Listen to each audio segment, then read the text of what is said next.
Ja sam kriv što su oteli i odveli na to neko mjesto. Što ako je to recimo restoran? Alo, vas dvojica, ušutite! Da, pokušavamo ubiti oko. Prekinuo si mi popodnevni san. Je li to onaj kad se zavališ na stijenu?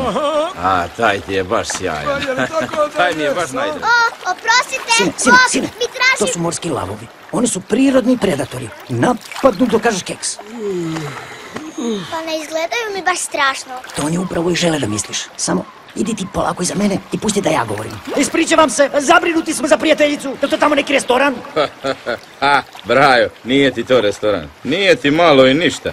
Stvarno? To je riblja bolnica. Đelo Hadžiselimović je rekao da će mala biti spašena, rekuperana i puštena. Biće ti vanka za sekund. Mi smo to prošli. Vrabu nosu, Anemija. sredili nas ko Bog i puštili vanka. Oh, hvala nebesima. Ma sve je u redu, ne brini se. Živan, mrš sa stijene, silazi dolje! Ne, aj ča tamo, ješ čuo? Mrš! Ne brini ti oko ničega. To ti je Institut za istraživanje podmorja. Dragulj Moro zaljeva, Kalifornija. Bila je u pravu. Ipak nije da Dora samo zaboravlja. Hvala, Nemo. Baš ti hvala za ovo. Kako ćemo upasti unutra? Ma, vi baš hoćete ući u institut. Očajnički. Naša prijateljica je tamo izgubljena sama, uplašena. Neće znati što da napravi. Mi znamo put. Znate?